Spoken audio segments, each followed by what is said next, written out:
Good evening all and welcome back to Paranoia Files. Tonight I bring you 8 of the most disturbing true crime stories ever to emerge from the state of Oregon, accounts that have remained buried in the shadows of the Pacific Northwest for far too long. These are not sensationalized tales or urban legends passed through generations.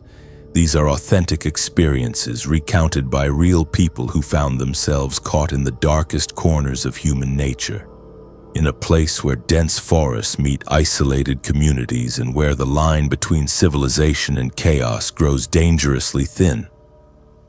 Over the next hour, we will journey through the haunting landscapes of Oregon, from the misty coastal trails to the remote compounds hidden in rural counties, from the streets of Eugene to the campgrounds of Mount Hood National Forest. Each story you are about to hear has been carefully researched and reconstructed from first-hand testimonies, police records, and the lingering memories of those who survived to tell what happened. To protect the privacy of those involved, certain names and identifying details have been altered, but the core truth of each account remains untouched. If you are new here, make sure to subscribe to Paranoia Files for daily true crime content that exposes the disturbing realities lurking in our own backyards. Hit that notification bell so you never miss when darkness reveals its secrets. My name is Oscar. I am 31 years old now, but this story takes place when I was 27 back in the spring of 2021. I have always been an outdoor enthusiast. Growing up in Portland, I spent most of my weekends hiking the trails around Oregon, and I thought I knew these mountains and coastal paths better than most people. I had done dozens of hikes alone and with friends, and I never once felt unsafe or worried. The Pacific Northwest had always felt like home to me, even in its wildest and most remote corners. That all changed on a Saturday morning in late April when I convinced my childhood best friend Dylan to join me for what I thought would be a simple day hike along the Tillamook Head Trail near Cannon Beach. Dylan and I had known each other since we were kids. We grew up on the same street in Northeast Portland, rode our bikes to school together, and stayed close even after we both went to different colleges. By the time we were in our mid-20s, life had pulled us in different directions. Dylan worked in software development and spent most of his time indoors staring at screens. I worked as a freelance photographer, so I was always outside chasing light and landscapes. I had been trying to get Dylan out on a proper hike for months, and he finally agreed that spring. He said he needed to disconnect from work and get some fresh air. I was excited. I thought it would be like old times, just the two of us talking and exploring like we used to when we were younger. We left Portland early that Saturday morning around 6 in the morning and drove the hour and a half to the coast. The weather forecast had called for partly cloudy skies with a chance of fog rolling in during the afternoon, which is pretty typical for the Oregon coast in spring. I was not worried about it. I had hiked the Tillamook Head Trail twice before, and I knew the route well enough. The trail stretches about 6 miles from the trailhead in Seaside down to Indian Beach near Ecola State Park, winding through dense coastal rainforest with occasional viewpoints overlooking the Pacific Ocean. It is a moderately difficult hike with some elevation gain, but nothing too strenuous for someone in decent shape. Dylan was not in great shape, but I figured we would just take our time and enjoy the scenery. We parked at the Tillamook Head trailhead at the south end of Seaside around 7:30 in the morning. The parking lot was almost empty, which I liked. I prefer hiking when the trails are quiet. There was one other car there, an older Subaru with Washington plates, but we did not see anyone around. We grabbed our packs, checked our supplies, and headed up the trail. The morning air was cool and damp, and the forest smelled like moss and wet earth. Towering Sitka spruce and western hemlock trees surrounded us, their branches draped with thick curtains of green moss. Everything felt lush and alive. Dylan was already a little out of breath from the initial climb, but he was in good spirits. We joked around and caught up on life as we made our way deeper into the forest. The first mile or so of the trail is a steady uphill climb with a series of switchbacks that wind through the dense rainforest. The trail itself is narrow in most sections, just wide enough for single-file hiking, and the ground was muddy from recent rain. I had warned Dylan to wear good boots, and thankfully he listened. We passed a few muddy sections where previous hikers had tried to go around the worst parts, creating little side trails that branched off into the undergrowth. I stayed on the main path and Dylan followed close behind me. After about 45 minutes of hiking, we reached a flatter section of the trail, where the trees thinned out just enough to let in some filtered sunlight. We stopped there to drink some water and catch our breath. Dylan was sweating pretty heavily, but he said he was fine and wanted to keep going. As we continued hiking, I noticed that Dylan started walking faster. He had been trailing behind me for most of the hike, but suddenly he was keeping pace with me and then even moving ahead. I thought maybe he had found his rhythm or gotten a second wind. I did not think much of it at first. We were making good time and I was enjoying the hike. The trail climbed higher and the views started opening up through gaps in the trees. We could see glimpses of the ocean in the distance, gray and endless under the overcast sky. The sound of waves crashing against the rocks below was faint but constant, a low rumble that you could feel as much as hear. Around the 2-mile mark, the trail reached its highest point, a spot known locally as Clark's Mountain, named after William Clark of the Lewis and Clark expedition who explored this area back in 1806. There is no real summit or marker, just a high ridge where the trail levels out before descending toward Indian Beach. This is also where the fog started rolling in. It came fast, which is not unusual for the coast, but it was thicker than I expected. One moment we were walking through dappled sunlight, and the next moment we were surrounded by a wall of gray mist that reduced visibility to maybe 20 or 30 feet. The temperature dropped noticeably and everything became damp and cold. I called out to Dylan to slow down and stay close. The trail was still visible, but I did not want us to get separated in the fog. He was about 20 feet ahead of me at that point, moving at a steady pace. He turned around briefly and gave me a thumbs up, then kept walking. I followed behind, keeping my eyes on his dark blue jacket. We continued like that for another 5 or 10 minutes, me following Dylan's silhouette through the fog. The forest felt different now, quieter and more enclosed. The sounds of birds and wind had faded, replaced by an eerie stillness that made every footstep seem louder than it should be. Then, without any warning, Dylan just vanished. 1 second he was there, visible through the fog about 15 feet ahead of me, and the next second he was gone. I thought maybe he had just moved around a bend in the trail or stepped behind a tree, but when I reached the spot where I had last seen him, there was nothing. The trail stretched out straight in front of me for at least 30 feet with no turns or obstacles. I called out his name. No response. I called again, louder this time. My voice swallowed by the fog and the dense forest around me. Still nothing. I started walking faster, scanning the trail ahead and the forest on either side.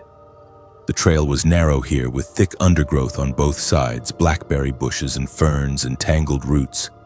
There was no easy way to step off the trail without making a lot of noise or leaving obvious signs. I kept calling Dylan's name over and over, my voice getting more desperate each time. I checked my phone, but there was no signal. I was not surprised. Cell service is spotty at best in this part of the coast, especially up in the forested ridges.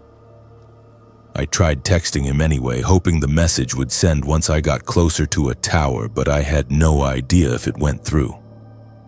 I walked another 100 yards down the trail, calling and listening, but there was no sign of Dylan. I turned around and walked back the way we came, thinking maybe he had doubled back for some reason or taken a wrong turn. But the trail was straightforward with no real side paths or forks in this section. I was starting to panic. How does someone just disappear on a marked trail in the middle of a hike? I thought maybe he had stepped off the trail to use the bathroom or take a photo, but he would have told me. He would have responded when I called his name. I spent the next 20 or 30 minutes searching the immediate area, calling his name and bushwhacking through the undergrowth on either side of the trail. My clothes were soaked from the fog and the wet vegetation. My hands were scratched up from pushing through blackberry brambles. I found nothing. No footprints off the trail, no broken branches, no signs of anyone leaving the path. It was like Dylan had just evaporated into the fog. Then I found his backpack.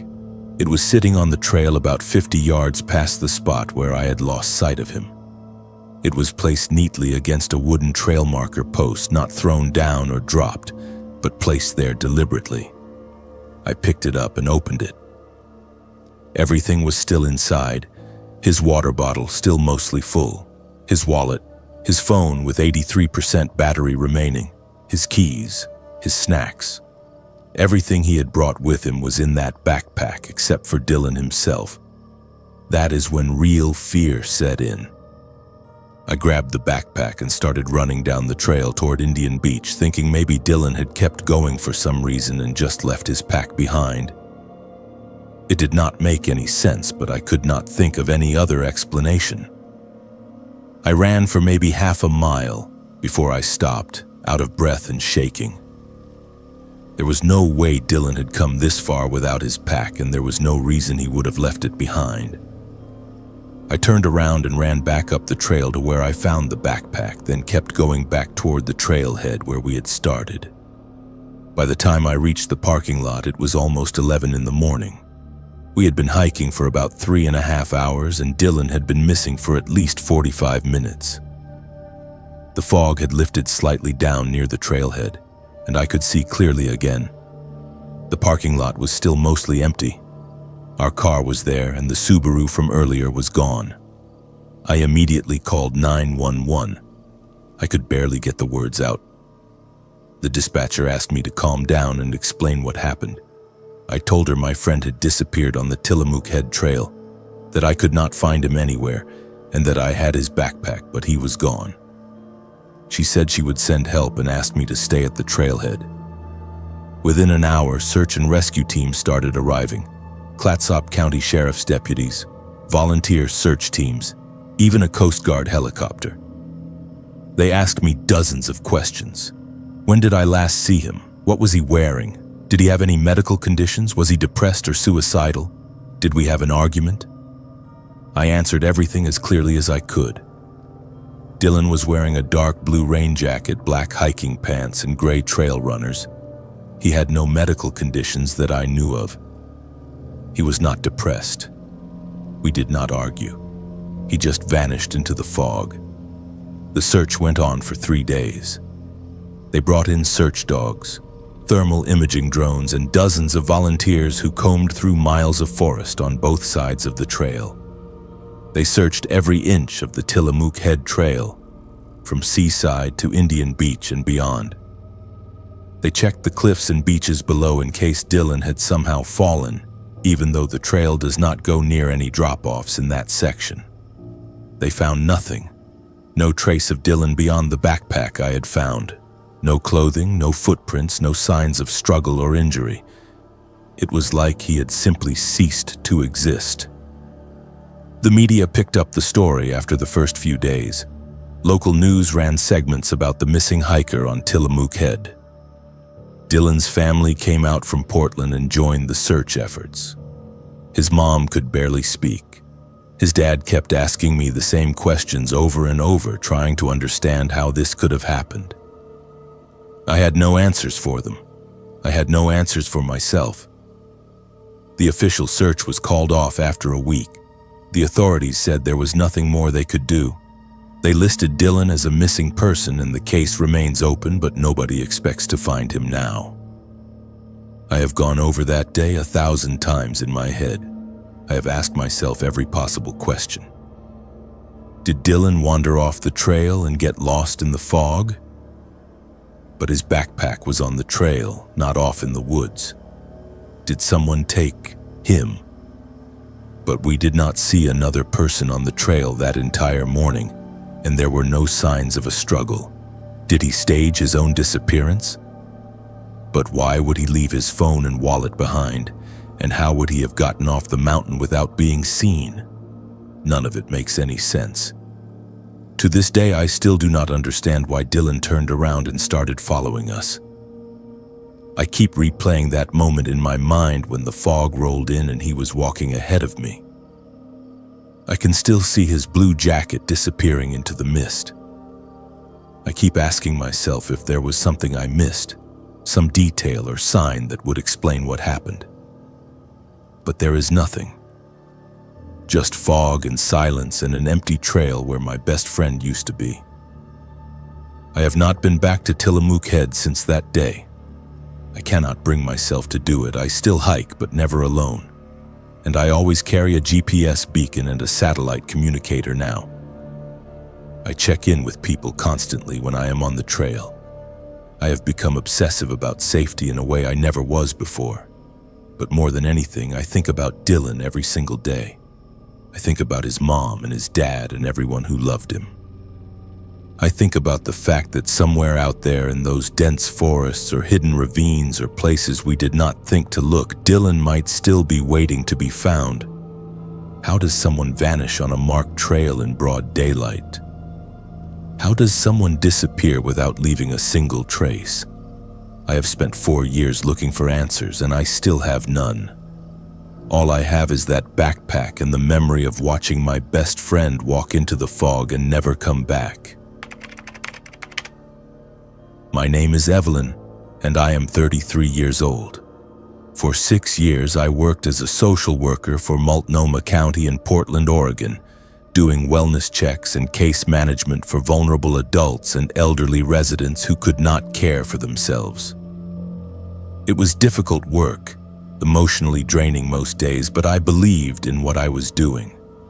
I believed I was helping people who had no one else to advocate for them. That belief kept me going through the worst cases, the neglect situations, the abuse reports, the hoarder houses. I thought I had seen everything there was to see in that job. I was wrong. What I walked into on Southeast 82nd Avenue in the spring of 2019 changed everything I thought I knew about human behavior and belief systems. It is the reason I no longer work in social services and the reason I still wake up some nights with my heart racing.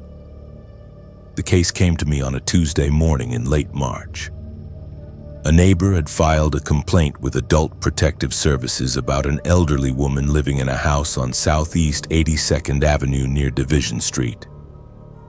The neighbor reported that she had not seen the woman, who was in her late 70s, outside the house in several weeks. There were always people coming and going at strange hours, the neighbor said, and sometimes she could hear chanting or singing coming from inside the house late at night. The neighbor was concerned that the elderly woman, whose name was listed as Mrs. Rhodes, was being neglected or possibly held against her will. It was a straightforward wellness check, the kind I had done hundreds of times before. I called the number on file for the residents, but no one answered. I left a voicemail explaining that I was from Multnomah County Adult Protective Services and that I needed to conduct a wellness check on Mrs. Rhodes. I gave them 24 hours to call me back. When no one returned my call, I scheduled a visit for the following afternoon. I drove out to the address with my case files and my county identification badge. It was a typical gray Portland afternoon, drizzling rain and overcast skies. The neighborhood was quiet, a mix of older single-family homes and small apartment buildings. Nothing about it seemed unusual or threatening. The house itself was a small one-story bungalow with peeling white paint and an overgrown front yard. The grass had not been mowed in weeks, maybe months. There were no cars in the driveway, but I could see curtains moving in one of the front windows as I approached. Someone was home. I knocked on the front door and waited. After about 30 seconds, the door opened, but only a few inches. A woman in her mid-20s peered out at me through the gap. She had dark hair pulled back in a tight bun and pale skin. Her eyes were very calm, unnaturally calm, like she was looking through me rather than at me. I introduced myself and showed her my badge. I explained that I was there to conduct a wellness check on Mrs. Rhodes and that I needed to see her to confirm she was safe and being cared for properly. The woman, who introduced herself as Vivian, did not seem surprised or concerned. She just nodded slowly and said that Mrs. Rhodes was resting but that I could come inside. She opened the door wider and stepped aside. I walked in, and immediately I knew something was very wrong. The inside of the house was covered in symbols, hand-drawn symbols, hundreds of them, maybe thousands, covering every wall in every room I could see. They were drawn in black marker or paint. Intricate geometric patterns mixed with what looked like letters or characters from a language I did not recognize. Some of the symbols were small, just a few inches across, while others took up entire sections of wall. The furniture had been pushed against the walls or removed entirely, leaving large open spaces in the center of each room. The floors were covered with papers, religious texts, I assumed, stacked in piles or spread out in circular arrangements. Candles were everywhere, some lit, most not, creating a strange waxy smell that mixed with incense burning somewhere deeper in the house. I tried to keep my expression neutral, professional. I asked Vivian if I could see Mrs. Rhodes. Vivian gestured toward the back of the house and said that her grandmother was in the meditation room. Meditation room. That should have been my signal to leave and call the police, but I was trained to assess situations for safety and well-being, not to judge people's religious practices. I followed Vivian down a narrow hallway lined with more symbols and texts. The walls seemed to close in as we walked. The lighting was dim, just a few low-wattage bulbs and the flickering glow of candles. We reached a room at the back of the house. The door was partially open and I could hear low voices inside, multiple people speaking or chanting in unison. Vivian pushed the door open fully and I saw Mrs. Rhodes for the first time. She was sitting in the center of the room on a cushion on the floor, surrounded by at least 6 other people, all sitting cross-legged in a circle around her. Everyone in the room was wearing similar clothing, loose white or cream-colored robes. The elderly woman looked frail and thin, much thinner than the photo I had seen in her case file. Her eyes were closed and her lips were moving silently. The others in the circle were chanting in a language I did not understand, a rhythmic, repetitive series of sounds that felt hypnotic and unsettling at the same time. I stepped into the room and tried to get Mrs. Rhodes' attention. I said her name several times, but she did not open her eyes or acknowledge me. One of the people in the circle, a man in his 40s with a shaved head, looked up at me and smiled. But it was not a friendly smile. It was the kind of smile that said he knew something I did not.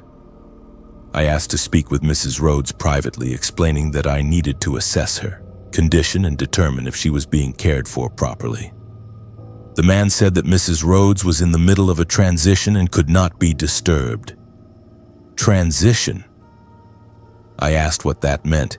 He said that she was moving toward a higher state of consciousness and that the work they were doing was sacred.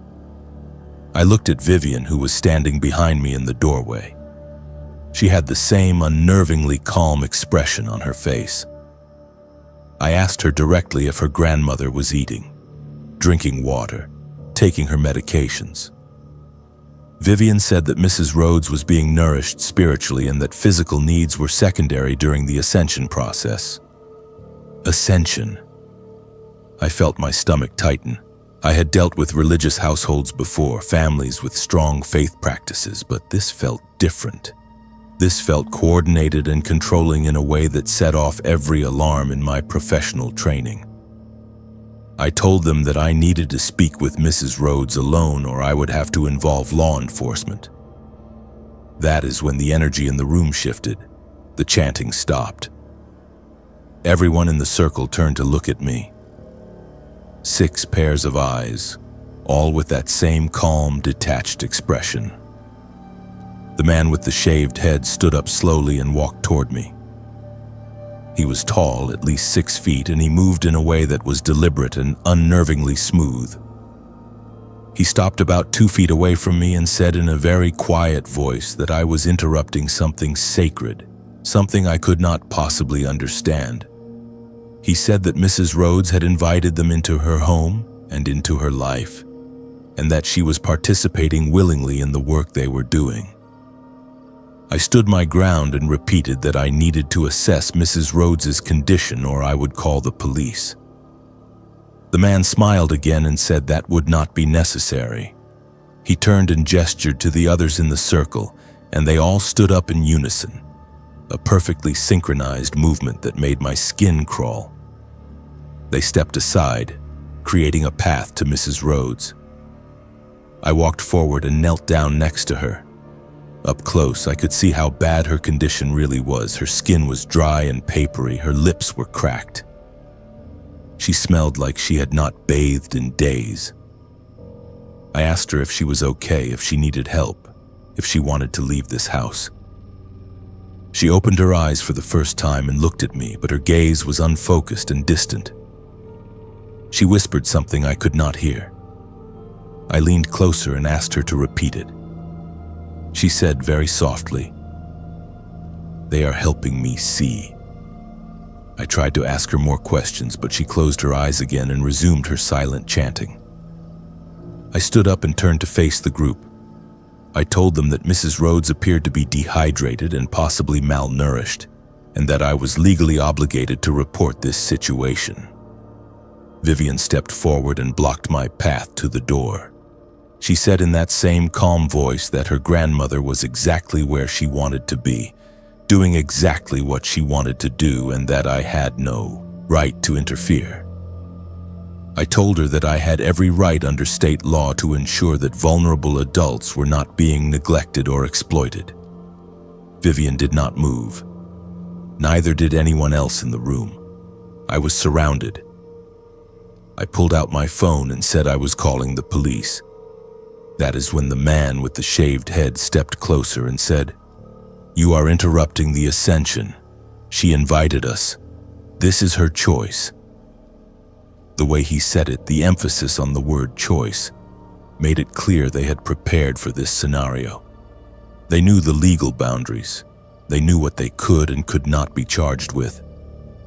I dialed 911 anyway and told the dispatcher I needed police assistance at the address on Southeast 82nd Avenue. I said there was a vulnerable adult in potential danger and that I was being prevented from leaving. The dispatcher said units were on the way. The group did not try to stop me from calling, but they also did not move. They just stood there watching me with those calm, detached eyes. Vivian said, almost sadly, "You do not understand. She is transitioning to higher consciousness. You are interrupting something beautiful." I backed toward the door, keeping my eyes on the group. No one followed me, but I could feel their eyes on my back as I walked down the hallway and out the front door. I waited on the porch until 2 patrol cars arrived about 8 minutes later. The police went inside and spent nearly 30 minutes talking to the group and assessing Mrs. Rhodes. When they came back out, they told me that there was no legal basis to remove anyone from the house. Mrs. Rhodes had stated in front of the officers that she was living there voluntarily and that the people in the house were her guests. She had refused medical treatment. The house was not condemned or in violation of any codes. The people inside had not committed any crimes. There was nothing the police could do.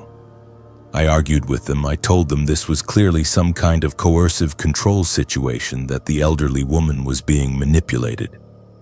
The officers sympathized, but they said their hands were tied unless there was evidence of a crime or an immediate threat to life. I filed a report with Adult Protective Services and requested follow-up visits. Over the next 2 weeks, I returned to the house 3 more times. Each time the group allowed me inside. Each time, Mrs. Rhodes was sitting in that same room, surrounded by the same people, chanting in that same language. She never acknowledged my presence. She never asked for help. Vivian was always there, always calm, always insisting that everything was voluntary and spiritual. I contacted Mrs. Rhodes's other family members, but Vivian was her only living relative. I contacted the police again. I contacted the district attorney's office. No one could do anything because technically no laws were being broken. On my fourth visit, the house was empty, completely empty. The symbols were still on the walls. The candles were still there, but all the people were gone, including Mrs. Rhodes. I called the police again. They searched the house and found no signs of forced entry or struggle. The group had simply left. 3 days later, Mrs. Rhodes was admitted to a hospital in northeast Portland with severe dehydration, malnutrition, and a urinary tract infection that had spread to her kidneys. A passerby had found her lying on a bench in Laurelhurst Park. She was alone. She died in the hospital 4 days later without ever regaining full consciousness. The police investigated, but they could not locate Vivian or any of the other people who had been living in that house. The property was owned by Mrs. Rhodes, and there was no record of anyone else living there officially. No leases, no rental agreements, nothing. It was like the group had never existed. I gave the police descriptions, but without names or identification, there was nothing to go on. The case was eventually closed. The official cause of death was listed as sepsis resulting from untreated infection, with contributing factors of dehydration and malnutrition. No charges were filed. No one was held accountable. I quit my job 6 months later. I could not do it anymore. I kept thinking about Mrs. Rhodes sitting in that room surrounded by those people chanting in a language she probably did not understand, slowly dying while they called it ascension. I kept thinking about Vivian's face, that eerie calm, the way she looked at me like I was the one who did not understand. I kept wondering if Vivian was a victim herself, manipulated by someone else in that group, or if she was the one orchestrating everything. I will never know. To this day, I still see those symbols when I close my eyes. I have tried researching them, tried to find out what belief system they belong to, but I have found nothing that matches exactly. I think about that group and where they are now, and if they found someone else like Mrs. Rhodes to exploit. I think about how easy it was for them to operate in plain sight, protected by laws designed to preserve personal freedom and religious liberty. I think about how powerless I was to stop any of it. I do not work in social services anymore. I cannot. But I still think about Mrs. Rhodes every single day. And I wonder if I could have done something different, something more, to save her from the people who called themselves her family. Hi everyone, I am Zoe. I am 24 years old now, but this happened when I was 21 back in the summer of 2022.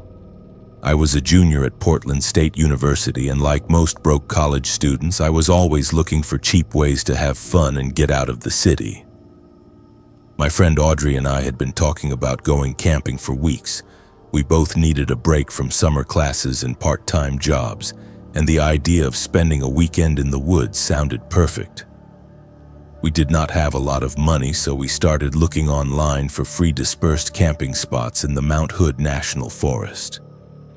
Dispersed camping is when you camp outside of established campgrounds, usually on Forest Service land where there are no fees and no amenities. It sounded adventurous and budget-friendly, exactly what we were looking for. Audrey found a spot on a camping forum where someone had posted GPS coordinates and a description of a clearing off one of the logging roads in Clackamas County. The post said it was a great spot, secluded and quiet, with a fire ring already set up and plenty of flat ground for tents. The person who posted it even included photos that showed a nice clearing surrounded by dense forest. It looked perfect. We screenshotted the coordinates, packed our gear, and headed out early Saturday morning in Audrey's old Honda Civic. The drive from Portland to the Mount Hood area takes about an hour and a half if you are going to one of the popular trailheads or campgrounds. We were going farther, deeper into the forest on roads that were not marked on most maps. We followed the main highway until we reached the turnoff for one of the Forest Service roads, then started navigating using the GPS coordinates from the forum post. The paved road turned to gravel, then to dirt. The forest got thicker and darker as we drove deeper in.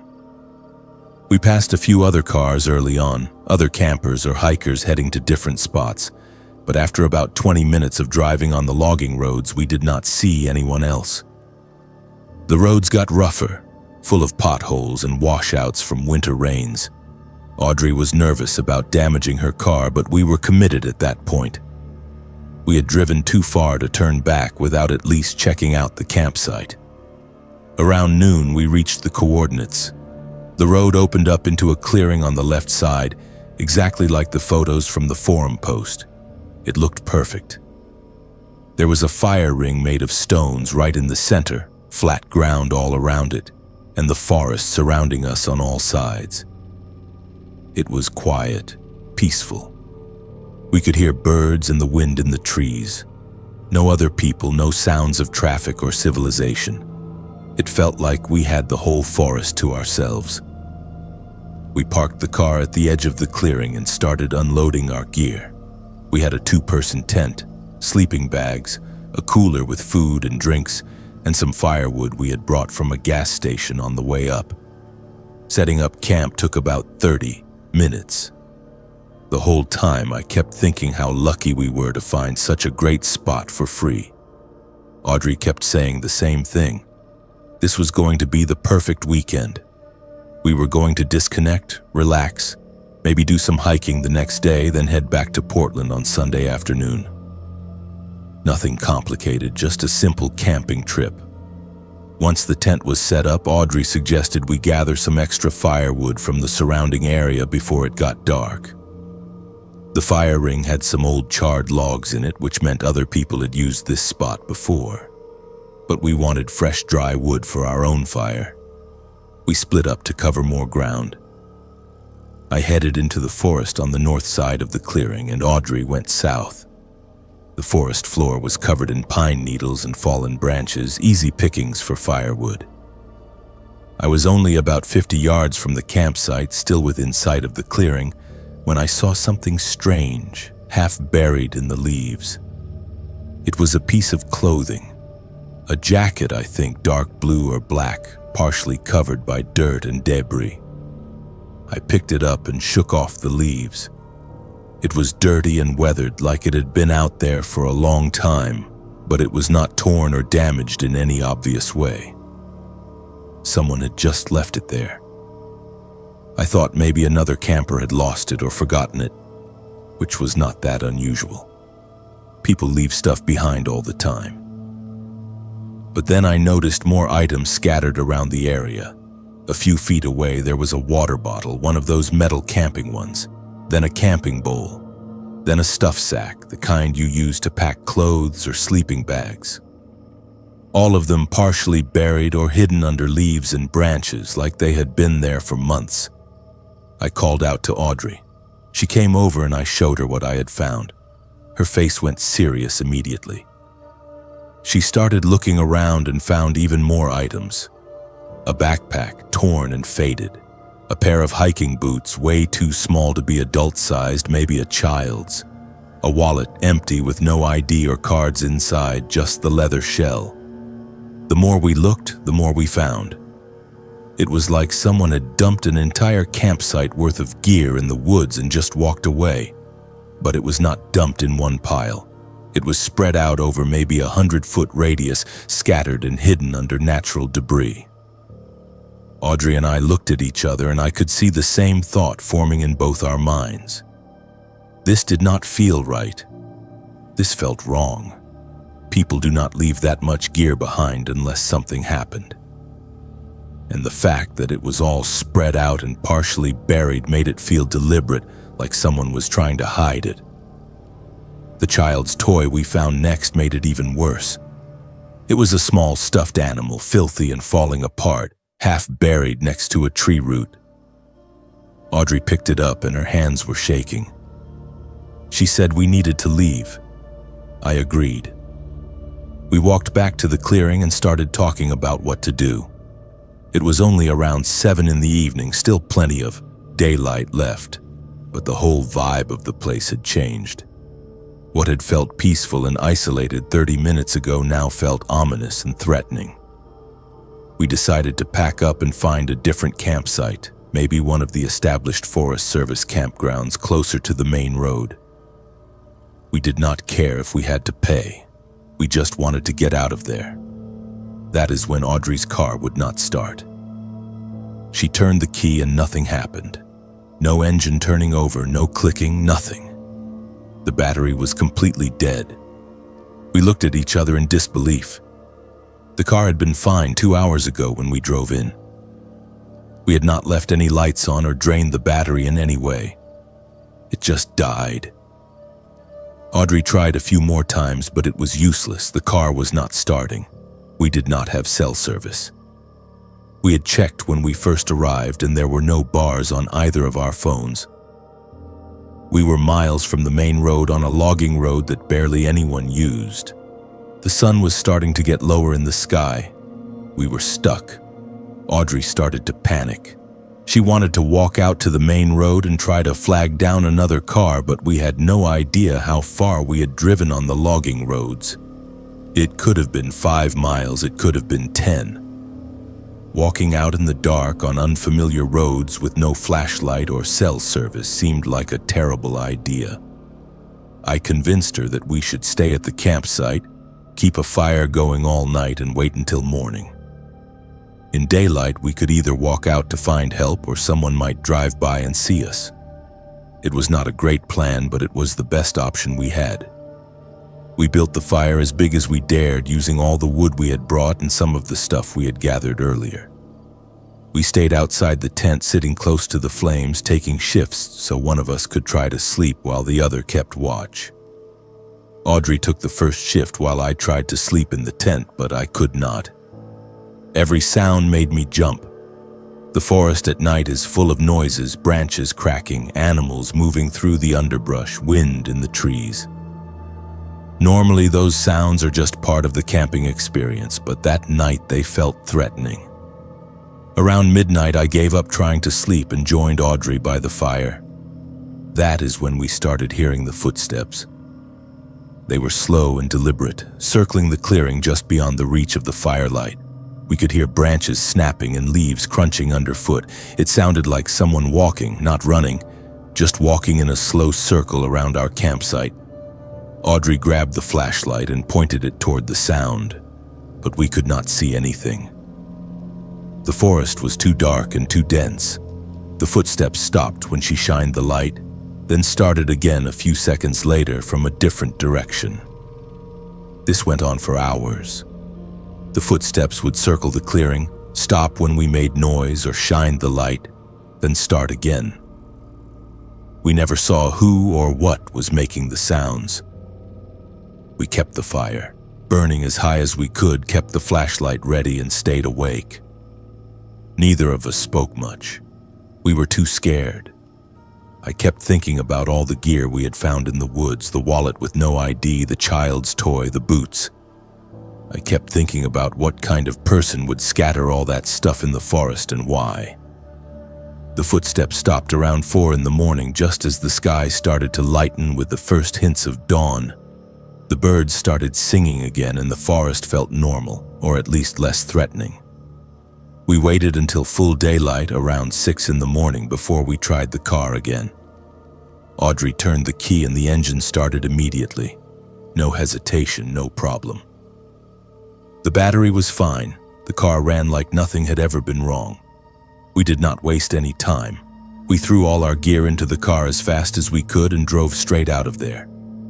We followed the logging roads back to the main highway without stopping. Once we had cell service again, Audrey pulled over and we called the Clackamas County Sheriff's Office. We explained what we had found. The scattered camping gear, the personal items, the wallet. We gave them the GPS coordinates of the clearing. The dispatcher said they would send someone to check it out and asked us to come in and give a statement. We drove to the sheriff's office in Estacada and spent 2 hours answering questions and describing everything we had found. A deputy took notes and said they would investigate, but he did not seem surprised or particularly alarmed. He said people abandon gear in the forest all the time, and that dispersed camping areas sometimes attract transients or people trying to live off the grid. He said it was probably nothing, but they would check it out. We asked about the car battery dying and then starting again. The deputy just shrugged and said sometimes weird things happen in the woods, electrical issues, dead batteries, things that do not make sense but do not necessarily mean anything sinister.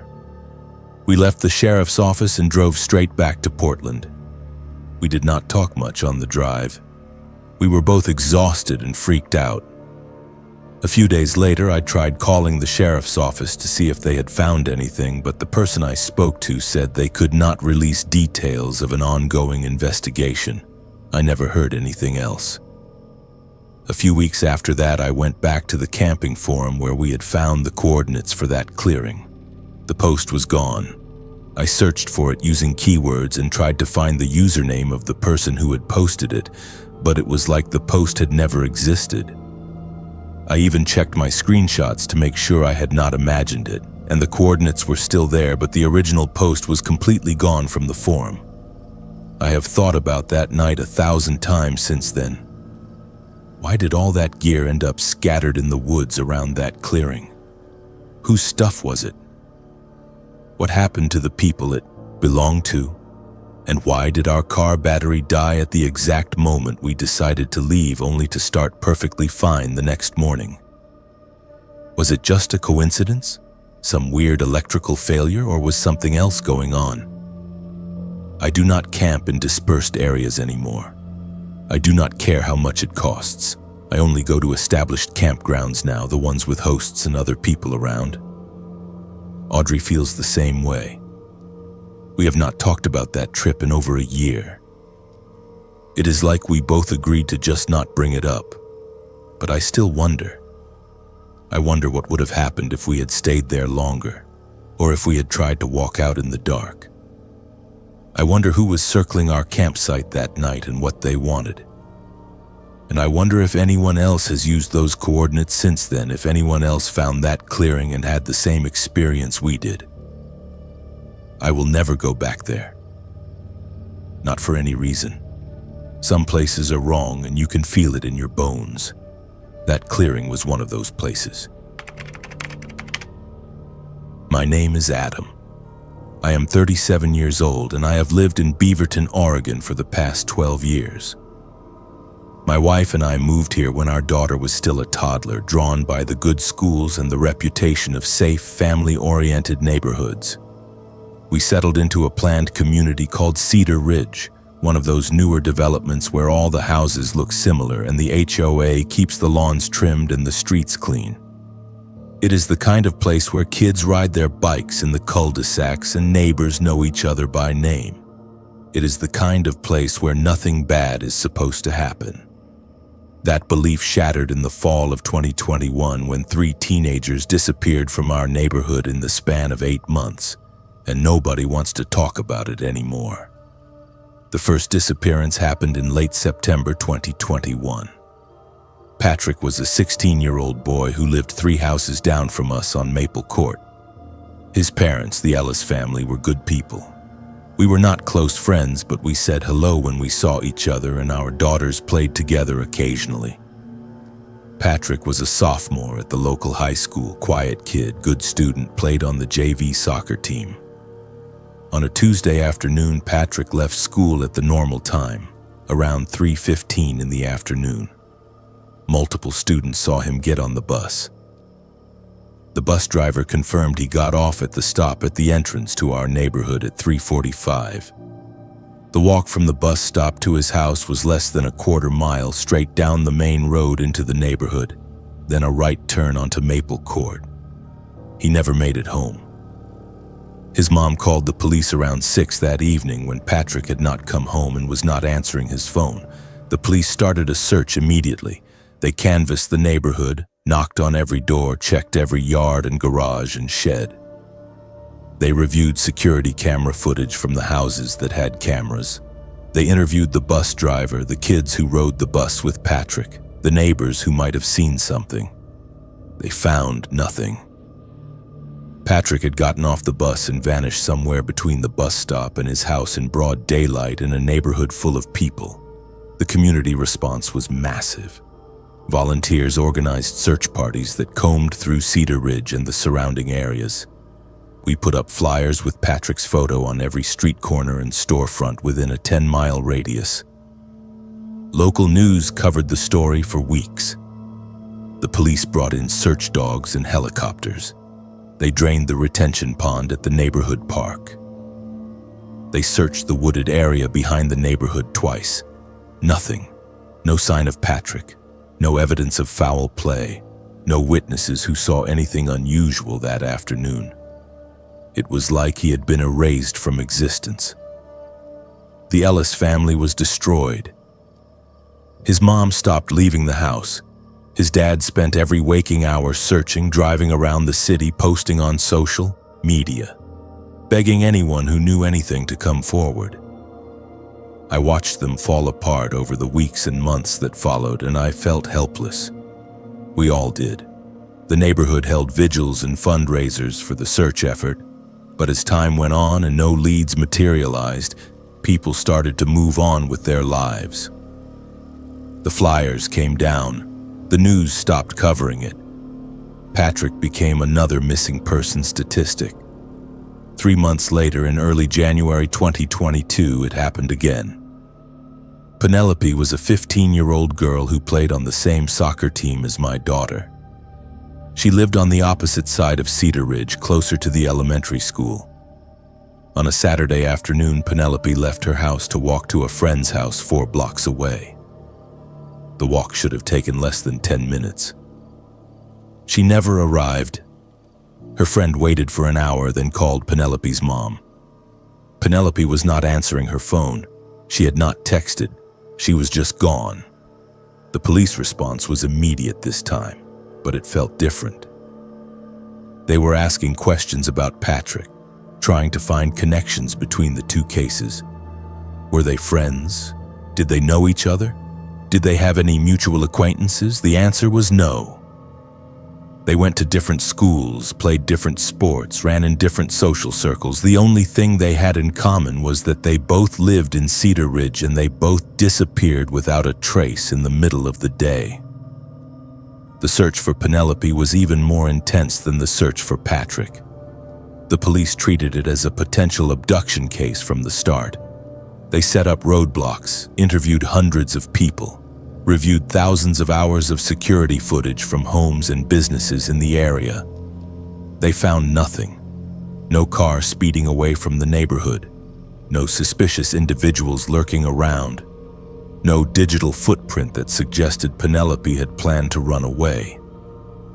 She had just vanished like Patrick, in a neighborhood full of people, in broad daylight, without leaving a single clue.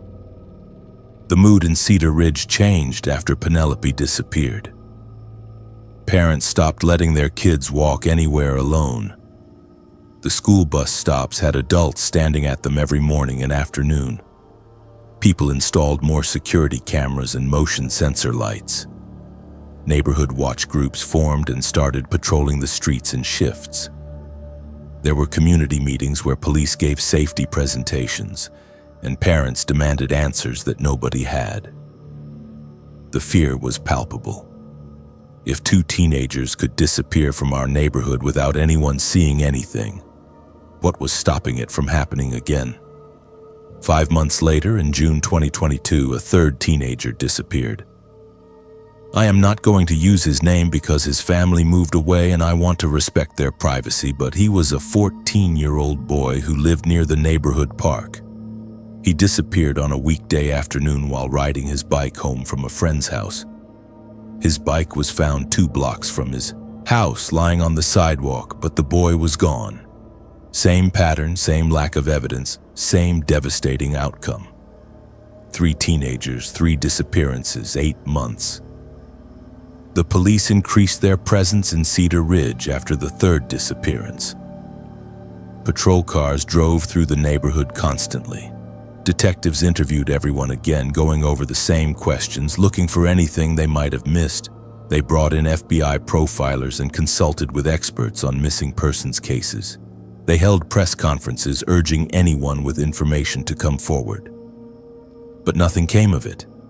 The cases remained unsolved, and as far as I know, they still are today. What I have not told anyone except the police is what I noticed during the search efforts. After each disappearance, the neighborhood would organize search parties and vigils and community gatherings.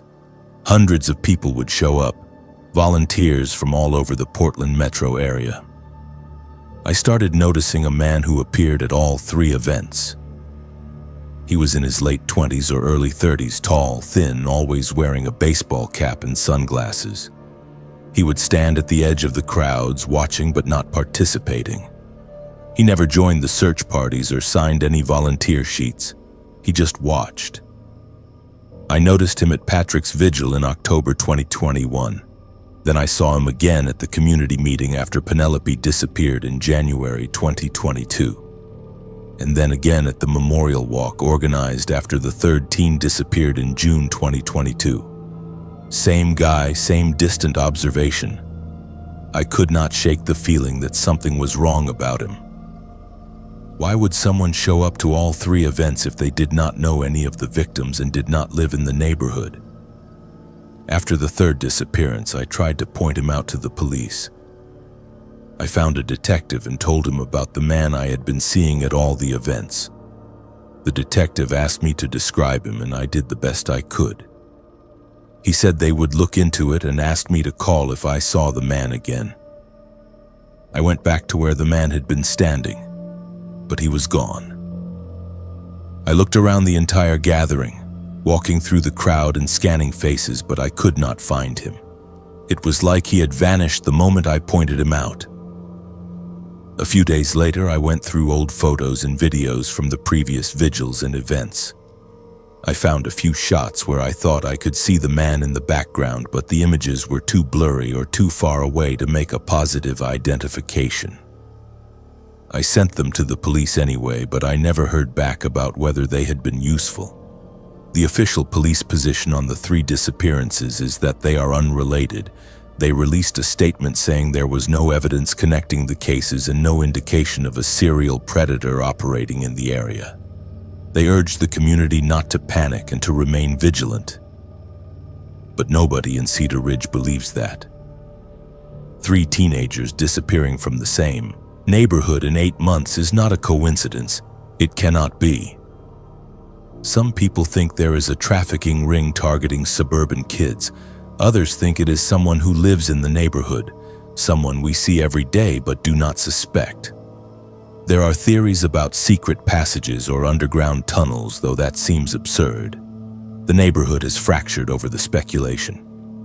People are suspicious of each other now. Parents watch their neighbors with distrust.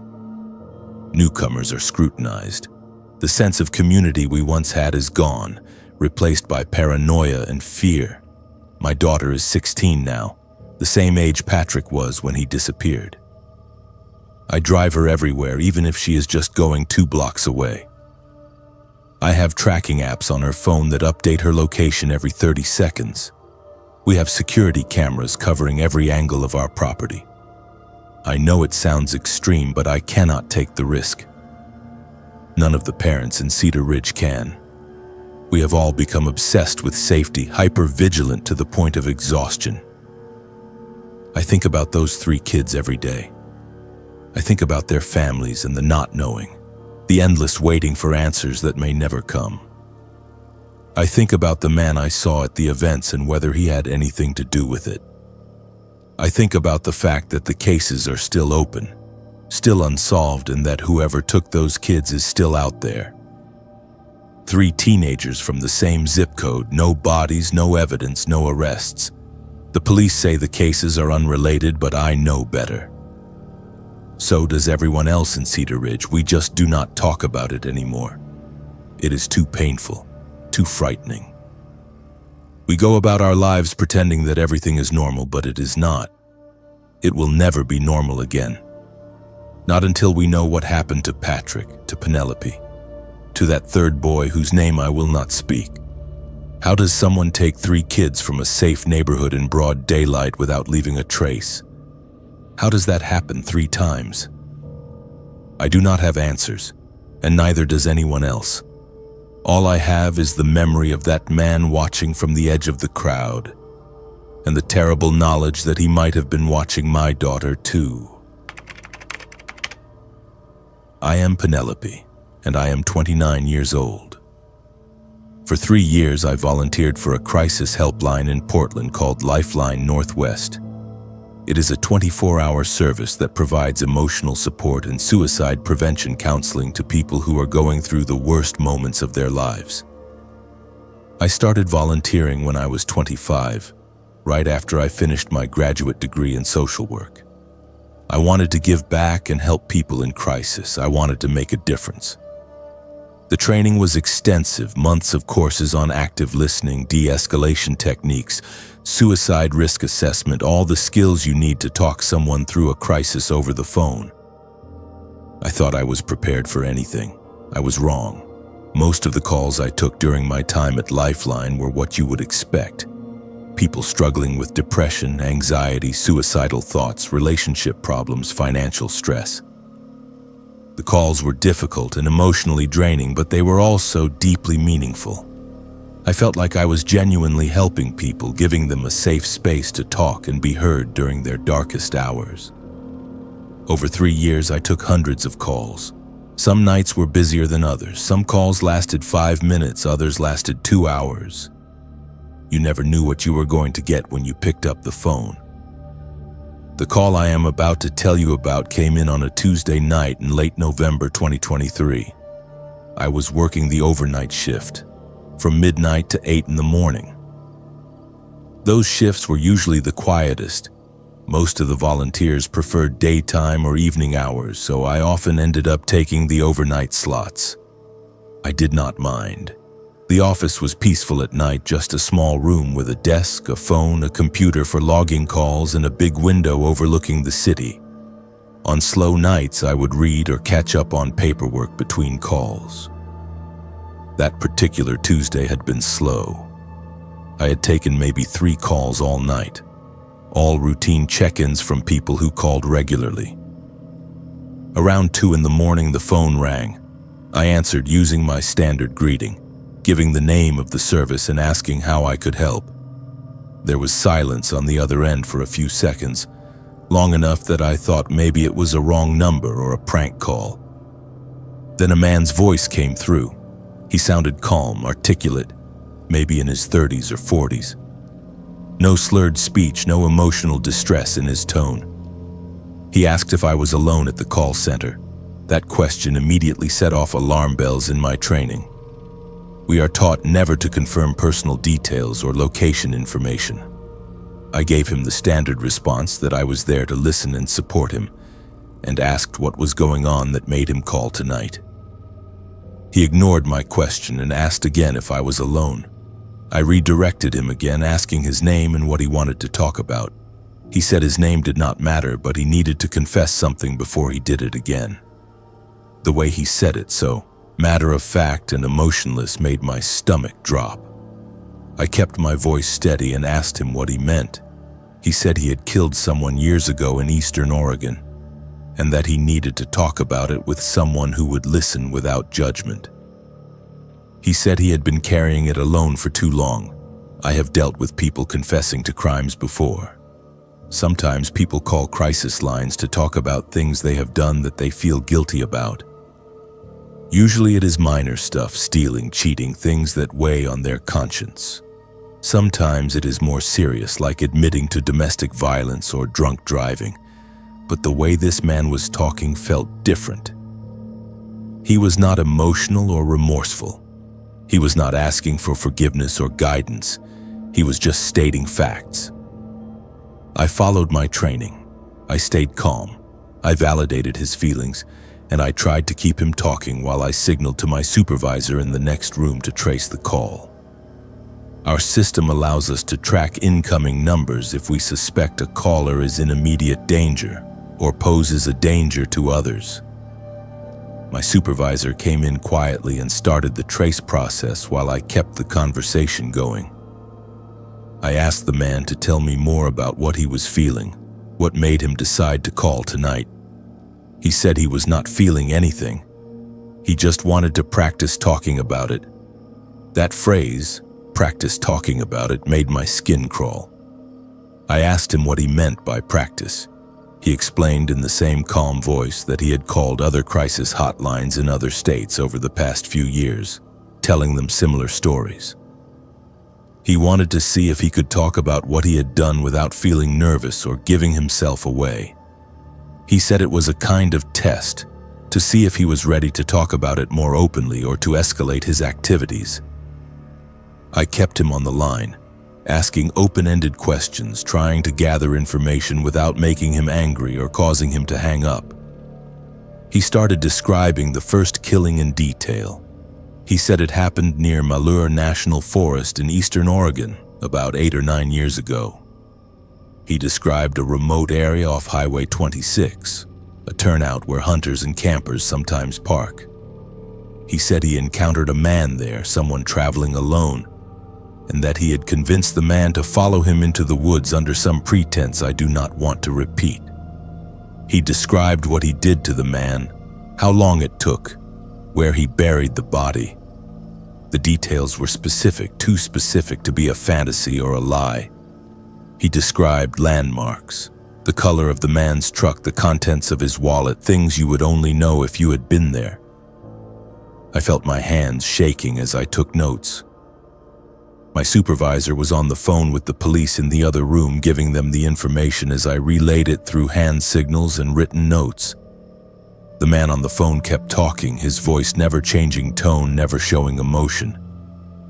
He said burying the body had been easier than he expected because the ground was soft from recent rain. He said no one had ever found it and that he checked online periodically to see if any missing person reports matched the man he had killed. He said there was one report filed about 6 months after the killing, but the search had been conducted in the wrong area. The body was never recovered. Then he started talking about a second victim. He said this one happened in southern Oregon near the California border about 4 years ago. He gave another detailed description, another remote location, another victim who was traveling alone. He described what he did with the same detached clinical tone. He said he buried this body too in a different location, and that he had been monitoring news reports and missing person databases ever since. He said this one had never been reported at all, or if it had not made it into any public databases. He said that made him feel powerful, knowing that someone could disappear completely and leave no trace. I asked him why he was telling me this. He laughed, a quiet, unsettling sound. He said he was curious how it would feel to share these stories with someone who had to listen. He said crisis hotline workers are trained to be non-judgmental and supportive, and he wanted to see if I would stay on the line or hang up. He said he was testing himself and testing me. I told him I was still listening, and I asked him if he was planning to hurt anyone else. He said he thought about it often, that the urge never really went away. He said that was why he was practicing talking about it, so he would be ready if he ever got caught or if he decided to tell someone in person. My supervisor came back into the room and handed me a note. The trace had gone through, but the call was being routed through multiple states, bouncing through different servers. They could not pinpoint a location. The police were on the line and wanted me to keep him talking as long as possible while they tried to narrow down the source. I asked the man more questions, trying to keep him engaged. I asked him how he chose his victims, what made him stop after 2, if he had a family or people who knew about what he had done. He answered some questions and ignored others. He said he chose people who were alone and vulnerable, people who would not be missed quickly. He said he stopped after the second one because he got scared, but that the fear had faded over time and now he was thinking about doing it again. Then, without warning, he said, "I know you are tracing this. I have been on the phone long enough for you to try. I am not calling about getting caught. I am calling because I wanted to hear myself say it out loud to someone." The line went dead. He hung up. I sat there in silence, staring at the phone, my heart pounding. My supervisor came in and told me the police had not been able to trace the call to a specific location. It had been routed through multiple VPNs and proxy servers, deliberately obscured. They had recorded the call and would analyze it, but without more information, there was not much they could do. I gave them everything I had written down, the locations he described, the details about the victims, the time frame. The police said they would check missing person reports from those areas and time frames to see if anything matched. A few days later, a detective called me back. They had found a missing person report that matched the first description almost perfectly. A man in his 40s had gone missing near the Malheur National Forest area in 2015. He had been traveling alone, driving a truck that matched the description the caller gave. His vehicle had been found abandoned at a turnout near Highway 26. There had been a search at the time, but no body was ever recovered. The case had gone cold. The detective said the information I provided had given them a new lead and they were planning to go back to the area and conduct another search based on the landmarks the caller mentioned. As for the second victim, they could not find any missing person reports that matched the description.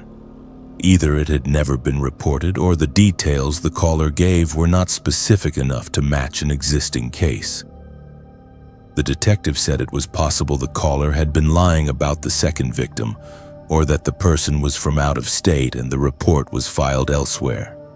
They were going to reach out to agencies in Southern Oregon and Northern California to see if anything matched, but they were not optimistic. I asked the detective if there was any way to track down the caller, and he said they were working on it, but the level of technical sophistication he used to obscure his location suggested he knew what he was doing. They said he had likely done this before, calling different hotlines to practice his confession and that he might do it again.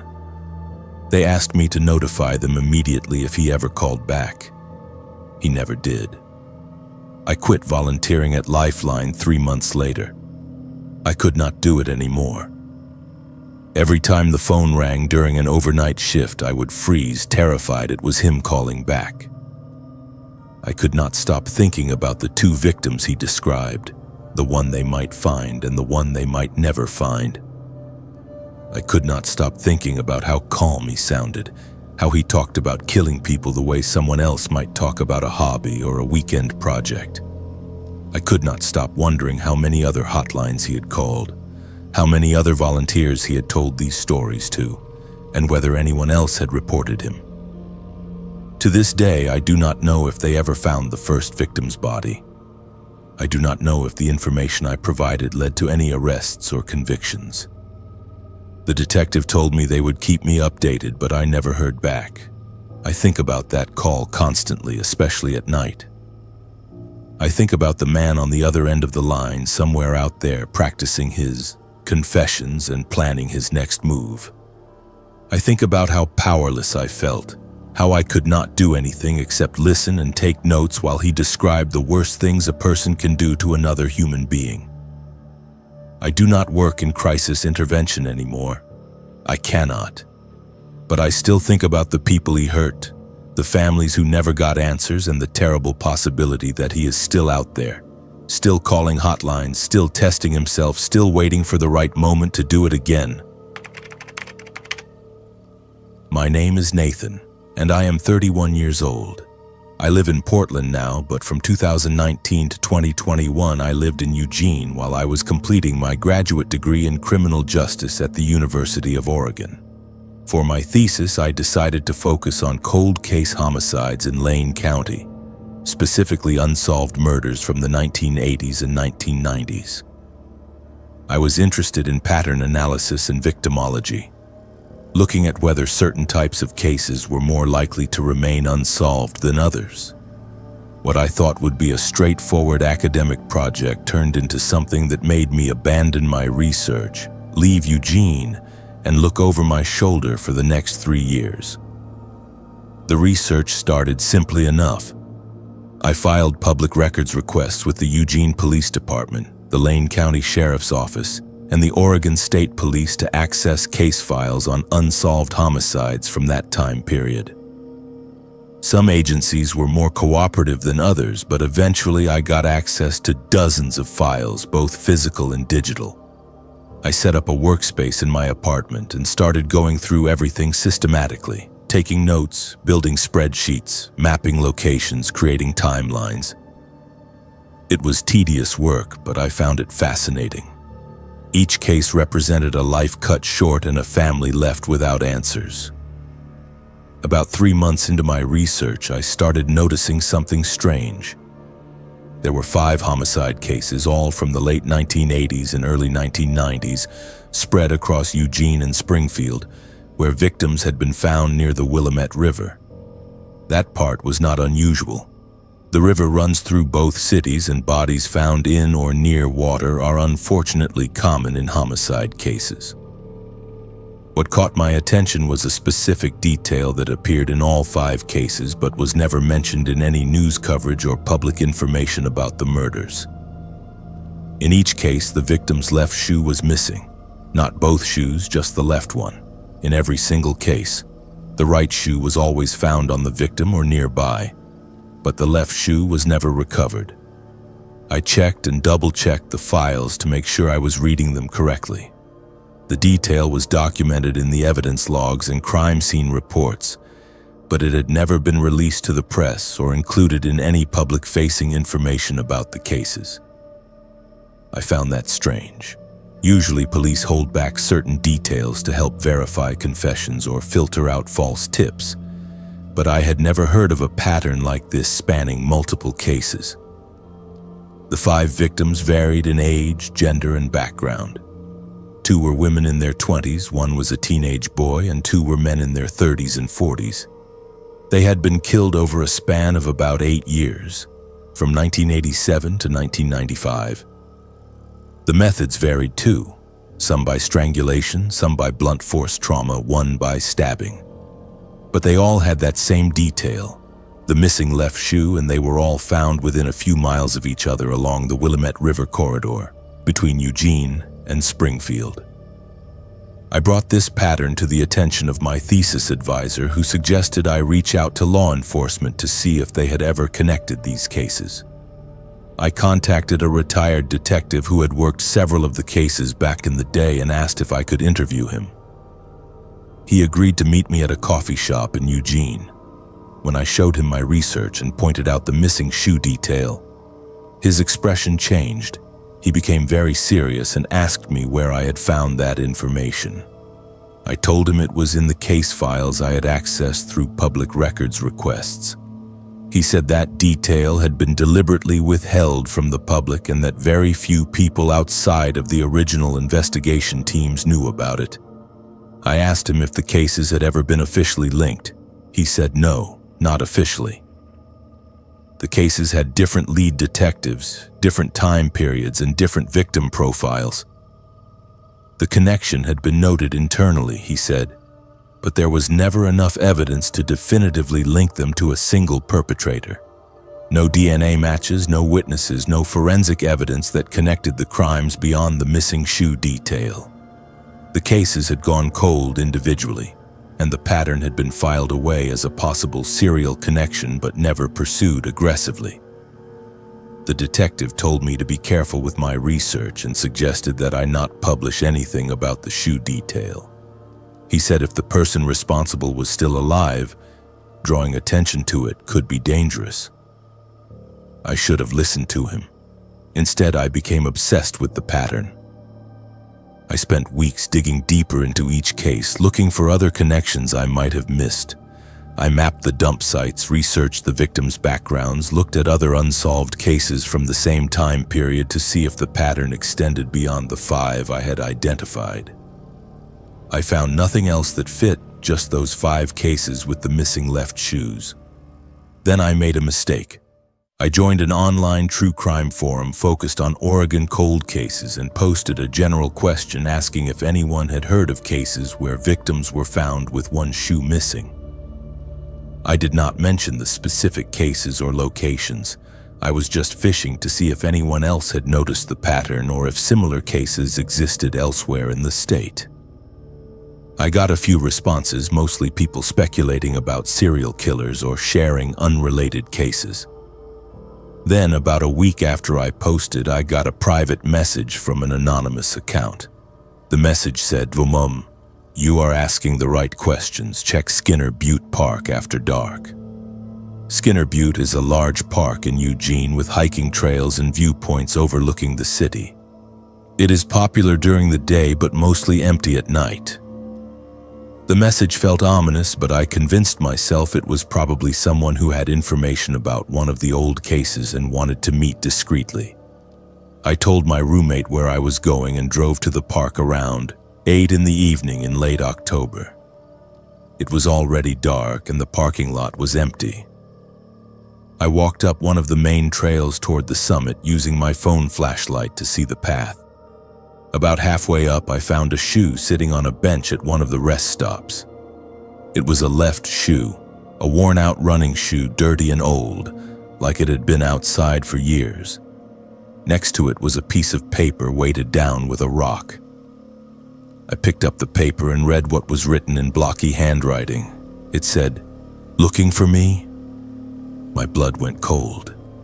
I grabbed the shoe and the note and ran back down the trail to my car. My hands were shaking so badly I could barely get the key in the ignition. I drove straight to the Eugene Police Department and asked to speak to a detective. I told them everything, showed them the note and the shoe, explained my research and the pattern I had found. They took my statement and kept the shoe and note as evidence. They said they would investigate and told me to be careful. They asked if I had told anyone else about the missing shoe detail, and I admitted I had posted about it online without specifics. They said that was probably how whoever left the shoe and note had found me. Over the next few weeks, I received several anonymous phone calls. Different voices, different times of day and night, always from blocked or unknown numbers. Most of the calls were silent, just breathing on the other end before they hung up. A few times someone spoke. Once a male voice said, "You should stop digging." Another time, a different voice, maybe female, said, "He knows where you live." I reported every call to the police, but there was nothing they could do. The calls were untraceable and no specific threats were made that would warrant increased protection. I became paranoid. I stopped going to campus alone. I installed extra locks on my apartment door and started keeping a baseball bat next to my bed. I stopped posting on the True Crime Forum and deleted my account. I told my thesis advisor I was changing topics, that the cold case research was not working out. I pretended everything was fine, but I was terrified. I felt like I was being watched constantly, like someone was always one step behind me. The calls stopped after about 3 weeks, but the damage was done. I could not focus on my research anymore. I could not sleep. I abandoned the thesis project entirely and switched to a different topic, something safe and boring about recidivism rates. I finished my degree in 2021 and moved to Portland immediately. I have not been back to Eugene since. I have no idea if the person who left the shoe and note was the actual killer from the 1980s and 1990s, or if it was someone else who knew about the pattern, maybe a family member or an accomplice. I do not know if the killer is still alive, or if the harassing phone calls were meant to scare me off or something worse. I do know that the 5 cases are still unsolved and that somewhere out there, someone knows what happened to those victims and why their left shoes were taken. I think about those cases often, about the families who never got closure, about the pattern that law enforcement acknowledged but never pursued. I think about the note I found on that bench and the cold, matter-of-fact question written on it. Looking for me. The implication was clear. Someone wanted me to know they were still out there, still aware, still in control. I gave up on criminal justice after that. I work in an office now doing data analysis for a tech company. It has nothing to do with crime or research or anything that reminds me of those months in Eugene. I never published anything about the cases. I never told anyone outside of law enforcement and my advisor about the pattern I found. I let it go because I had to, because I was too scared to keep digging. But I still wonder. I wonder if the person who left that shoe is the same person who killed those 5 people in the 1980s and 1990s. I wonder if there are other victims I did not find, other cases with the same missing shoe detail that were never documented or connected. I wonder if that person is still out there, still taking trophies, still watching to see if anyone else will notice the pattern. Whoever you are, whatever you did, I hope someone catches you eventually. I hope the families get answers, but it will not be me. I learned my lesson. Some mysteries are too dangerous to pursue, and some people do not want to be found. My name is Patrick, and I am 43 years old. I work as a process server in Southern Oregon, which means I deliver legal documents to people who are being sued, subpoenaed, or notified of court proceedings. It is not a glamorous job, but it pays the bills and I get to work independently most of the time. I have been doing this work for almost 15 years now, and I have served papers in just about every kind of situation you can imagine. I have dealt with angry people, people who hide from me, people who slam doors in my face. I have been to mansions and trailer parks, businesses and homes, urban apartments and rural properties. I thought I had seen everything. Then last spring, in April of 2023, I got an assignment that changed how I view my job and how I view the parts of Oregon that most people never see. The assignment came through my usual channels, a law firm in Grants Pass that needed someone served with papers related to a civil lawsuit. The name on the documents was Adam Griffin, and the address was a rural property in Josephine County, about 45 minutes outside of Grants Pass off Highway 199. The address was listed as a physical location with GPS coordinates, which is common for rural properties that do not have standard street addresses. The law firm told me they had tried mailing the documents certified mail, but they had been returned as undeliverable. They needed someone to physically serve the papers to Adam Griffin or any adult resident at that address. Standard procedure. I loaded the coordinates into my GPS and drove out there on a Wednesday afternoon. The drive took me deep into the mountains through thick forests of Douglas fir and oak trees. The paved highway eventually turned into a 2-lane county road, then into a gravel road that wound through increasingly isolated terrain. I passed a few scattered properties, old homesteads and hunting cabins, but the farther I drove, the fewer signs of civilization I saw. My GPS kept telling me I was getting closer, but I was starting to wonder if the coordinates were wrong. About 20 minutes down the gravel road, my GPS signal started cutting in and out. I pulled out the paper map I always keep in my truck and used the coordinates to estimate where I needed to go. According to the map, the property should be just a few more miles ahead. I kept driving, following the main road until I came to an unmarked turnoff on the right side. There was no mailbox, no sign, no indication that anyone lived down that road, but my map suggested this was the right turn. I took it. The road got rougher, just 2 dirt tire tracks cutting through the forest. I drove slowly, my truck bouncing over ruts and rocks. After about half a mile, the trees opened up and I saw a property unlike anything I had ever encountered. There was a high chain-link fence, maybe 8 or 9 feet tall, running along the perimeter of the property. Behind the fence, I could see multiple buildings, simple structures that looked like they had been built by hand, along with garden plots, solar panels, and several vehicles parked in a central area. It looked like a compound, a self-sufficient community set up far away from everything else. The gates at the entrance were open, which was unusual. Most rural properties I visit have their gates closed and locked, and I have to call or use an intercom to get someone to let me in. But these gates were wide open, almost like they were expecting someone. I pulled my truck up to the entrance and stopped. I could see people inside the compound, maybe 15 or 20 of them, all working in the gardens or moving between buildings. They were all wearing similar clothing, simple earth-toned clothes that looked handmade.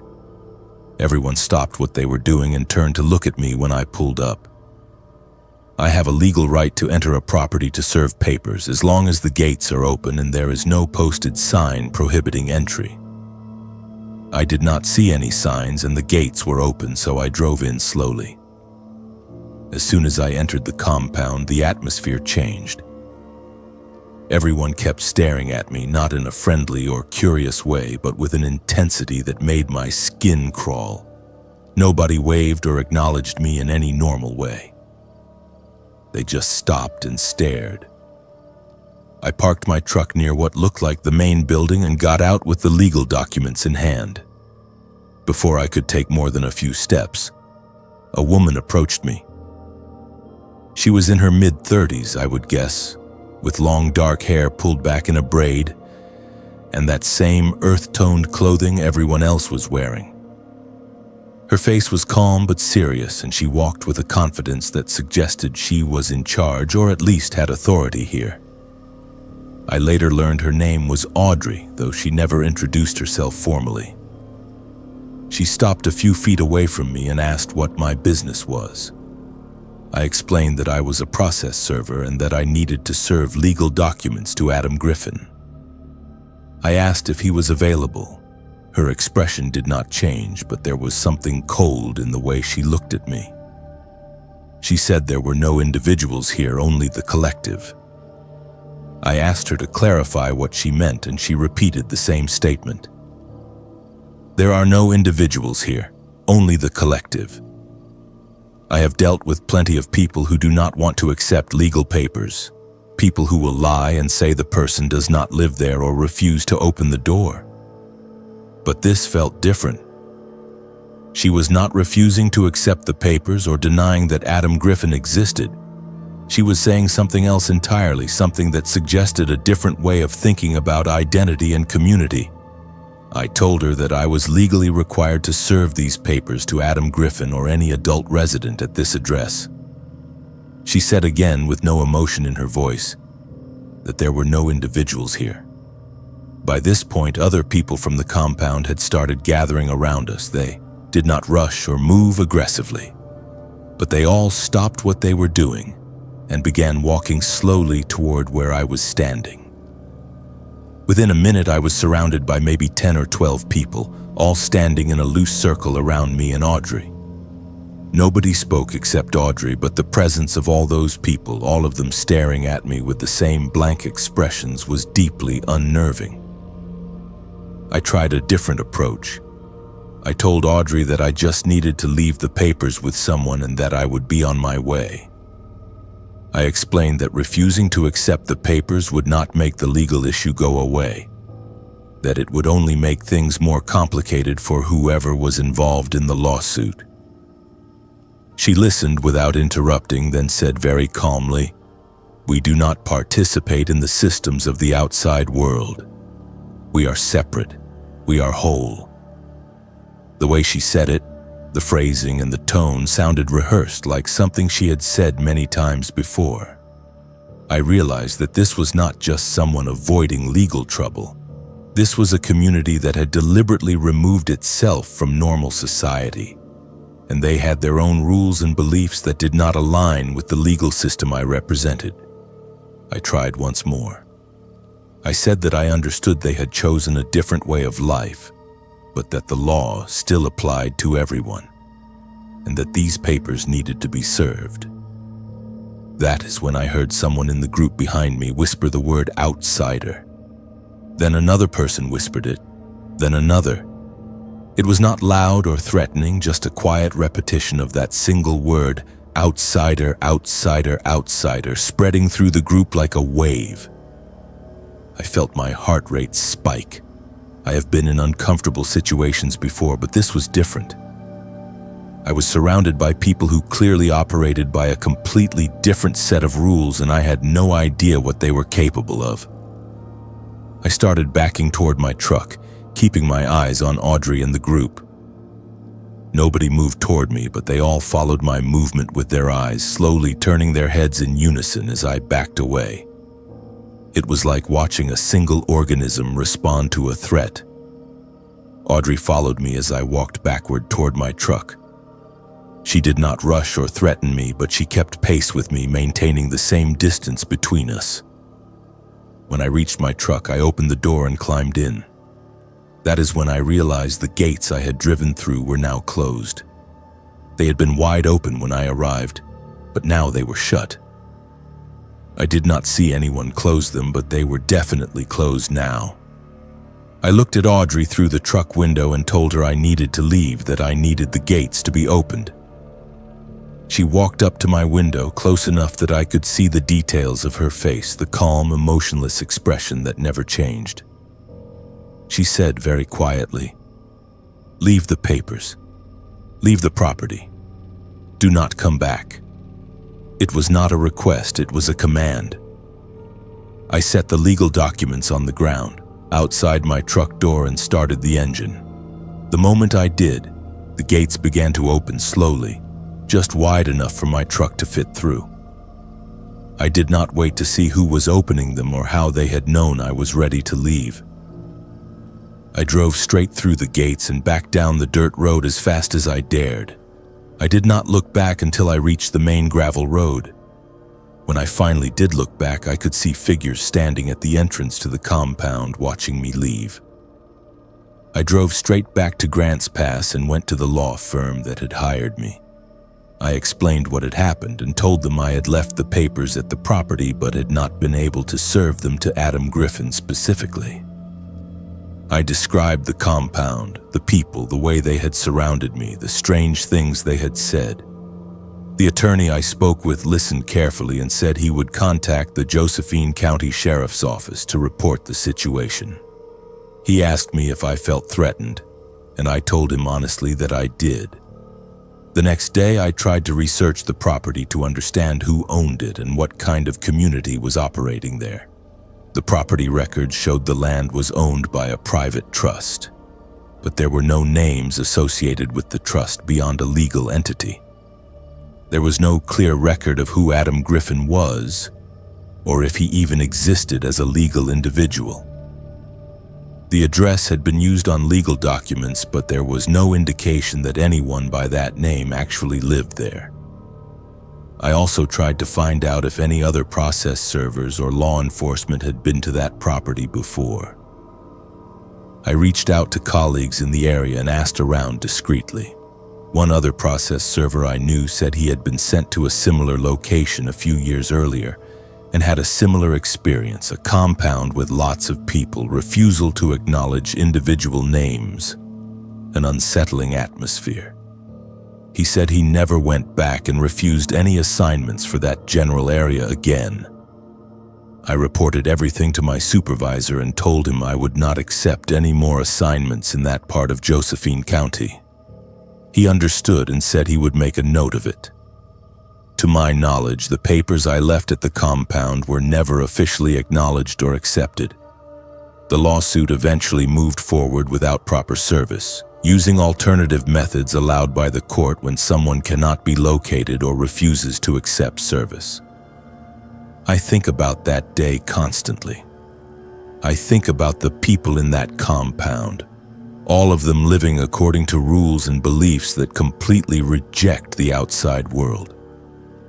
I think about Audrey and the way she looked at me like I was something foreign and unwelcome, something to be removed. I think about the whispers, outsider, outsider, outsider, and the way the gates closed without anyone visible operating them. What kind of community operates that way? What legal loopholes allow them to exist without interference?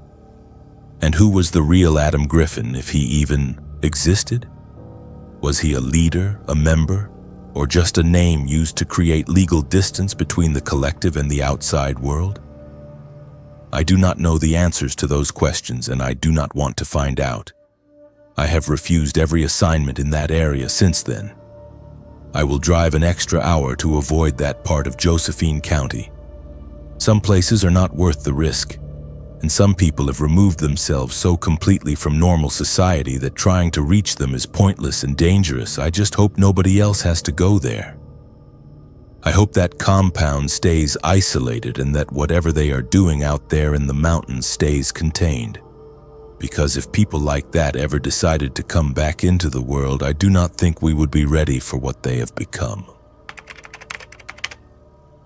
I am Audrey. I am 24 years old now, but when I was 17, something happened that I still cannot fully explain. I grew up in Roseburg, Oregon, a small timber town in Douglas County where everybody knows everybody and nothing much changes from year to year. I was a senior at Roseburg High School in the fall of 2017, focused on finishing my classes, playing volleyball, and trying to figure out what I wanted to do after graduation. Life was predictable and safe, the way small-town life usually is. Then in late September, a transfer student showed up, and for 6 weeks everything felt wrong. His name was Oscar, or at least that is what he told us. He appeared in my third period English class on a Monday morning without any announcement or introduction. Mr. Brooks, our teacher, just gestured to an empty desk and told Oscar to sit down. That was it. No welcome speech, no explanation of where he had transferred from or why. Oscar just walked to the back of the classroom and sat down like he had always been there. He was quiet, kept to himself, and did not try to make friends with anyone. He had dark hair, pale skin, and a face that looked older than 17, like he had seen more of life than most high school students.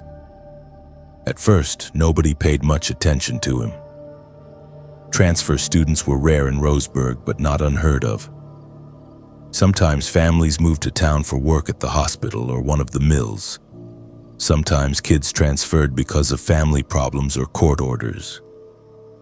We figured Oscar was just another kid with a complicated background who would blend in eventually. But Oscar did not blend in. He sat near me in English class, and within the first few days he started making comments that made me uncomfortable. The first time I noticed something strange was on his third or fourth day at school. We were sitting in class waiting for Mr. Brooks to arrive, and Oscar turned to me and said very casually, "Mr. Brooks will not be here tomorrow." I asked him how he knew that, and he just shrugged and said he had a feeling. I thought it was a weird thing to say, but I did not think much of it. The next day, Mr. Brooks called in sick. We had a substitute teacher. Oscar was right. A few days later, we were walking to lunch, and Oscar was a few steps behind me and another girl named Evelyn who played on the volleyball team with me. He said, loud enough for both of us to hear, "Evelyn is going to fall at practice today." Evelyn turned around and asked him what he meant, and he just smiled and said nothing. Later that afternoon during volleyball practice, Evelyn went up for a spike, landed wrong, and twisted her ankle badly. She had to sit out for 2 weeks. It could have been a coincidence, but it felt deliberate, like Oscar had known it would happen. After that, I started paying closer attention to the things Oscar said. Over the next few weeks, he made several other predictions, small things mostly, but they always came true. He said there would be a fire drill on Wednesday, and there was. He said a specific teacher would announce her pregnancy before the end of the month, and she did. He said the football team would lose their homecoming game by exactly 10 points, and they did. None of these things were impossible to predict, but the specificity and consistency of his predictions made them feel like more than lucky guesses. Other students started noticing too. People would ask Oscar questions, half joking like, "Am I going to pass the math test?" Or is my crush going to ask me to homecoming? Oscar would usually ignore those questions, but every once in a while he would answer with something specific and unsettling. He told one kid that his dad was going to lose his job before Christmas. 2 weeks later, the mill laid off 40 workers, including that kid's father. He told another girl that her grandmother was sick and that she should call her. The girl brushed it off, but her grandmother was hospitalized with pneumonia 3 days later. The turning point came in mid-October. Oscar walked up to me before English class and said very quietly, "Something bad is coming to the logging road." I asked him what he meant, and he said he saw things that had happened in places, echoes of violence and death. He said Roseburg had a lot of those echoes, more than most towns its size. I thought he was trying to scare me or mess with me, so I ignored him and walked away. But his words stayed with me. A week later, there was a car accident on Old Garden Valley Road, one of the main logging roads outside of town. A local couple, both in their 50s, died when their truck went off the road and hit a tree. The accident happened late at night, and investigators said it looked like the driver had swerved to avoid something, though they never determined what. The whole town was shaken by it. These were people everyone knew. A tragedy that hit close to home, and Oscar had predicted it a week before it happened. I confronted him the next day. I found him sitting alone in the cafeteria and asked him how he knew about the accident. He looked at me with an expression I will never forget, sad and tired, like he was carrying a weight he could not put down. He said, "I do not know the future, Audrey. I see what happened here before. Death lingers in this town, it never really leaves." I asked him what he meant by that, and he started talking about a case I had never heard of. He described a murder that happened in Roseburg 15 years earlier, in 2002. He said a young woman had been killed near the fairgrounds, that her body had been found in a drainage ditch, and that the case had never been solved. He described details about the crime scene, the position of the body, the clothes she was wearing, even the weather that day. He said the woman's name was Rebecca, though he could not remember her last name. He said her killer was never caught and that the case had been buried by the town because it was too painful to remember. I went home that night and started researching. I searched online for unsolved murders in Roseburg, but I could not find anything that matched what Oscar described. I asked my parents if they remembered a case like that, but they said they did not. I went to the library and looked through old newspaper archives on microfiche, searching for any mention of a murder near the fairgrounds in 2002. It took me hours, but I finally found it. A small article buried on page 6 of the local paper from November 2002. A woman named Rebecca Lawson, 23 years old, had been found dead near the Douglas County Fairgrounds. The article said the death was being investigated as a homicide, but there were no updates in subsequent editions. The case had just disappeared from the news. The article included a few details about the crime scene, and they matched what Oscar had told me. The location, the condition of the body, even the weather that day, cold and rainy. These were details that had never been publicized or included in any recent reporting. The case had been forgotten or deliberately buried, exactly like Oscar said. How did he know about it? How did he know details that were never made public? I brought the article to school and showed it to Oscar. He looked at it and nodded like it confirmed something he already knew. I asked him how he knew about Rebecca Lawson, and he said he had seen her when he first arrived in Roseburg, not physically, but like a memory imprinted on the place. He said some people leave traces when they die violently, and that he could see those traces. He said Roseburg had a lot of them, more than it should for a town its size. I did not know whether to believe him. Part of me thought he was lying, that he had somehow researched the case and was using it to manipulate me. But another part of me, the part that had watched him predict things over and over again with impossible accuracy, believed him. I asked him if he could see other things, other deaths or crimes. He said yes, but that he tried not to look too closely. He said it was exhausting and painful to carry all those memories of violence and loss. We talked a few more times over the next couple of weeks, always in private, away from other students.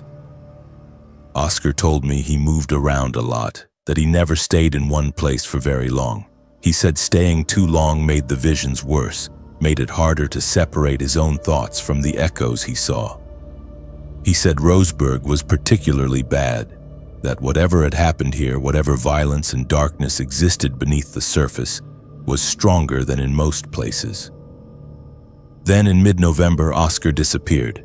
He just stopped coming to school. I asked Mr. Brooks where he went, and Mr. Brooks looked at me confused and asked who I was talking about. I said Oscar, the transfer student who sat in the back of the class. Mr. Brooks said there was no Oscar in our class, that there had never been a transfer student this semester. I insisted, said I had talked to Oscar dozens of times, that he sat right there in the back corner. Mr. Brooks pulled up the class roster and showed me. There was no Oscar listed, no transfer student, no empty desk in the back. I went to the office and asked about Oscar's enrollment records. The secretary said she had no record of any student named Oscar transferring to Roseburg High School that semester. I asked other students in my class if they remembered Oscar, and the responses were confusing. Some said yes, they remembered a quiet kid who sat in the back, but they could not remember his name or what he looked like. Others said they did not remember anyone like that. A few people said they thought there had been a new kid for a while, but they were not sure. It was like Oscar had been partially erased from everyone's memory, or like he had only half existed in the first place. I went through my backpack and phone looking for any evidence that Oscar had been real. I found a class photo from homecoming week where students had posed together in the cafeteria. In the background of the photo, barely visible, was a figure that looked like Oscar. He was standing alone near the windows watching the group, but the image was blurry and distant, not clear enough to confirm it was him.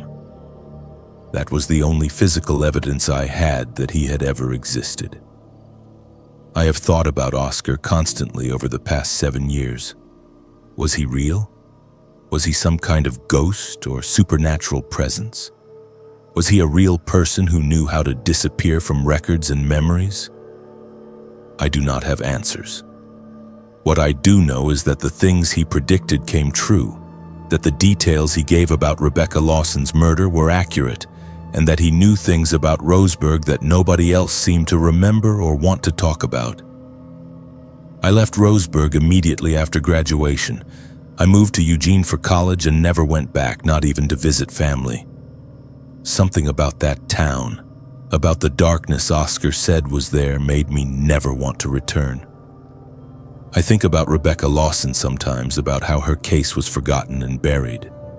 I think about the other echoes Oscar said he saw, the other deaths and violence that Roseburg had hidden.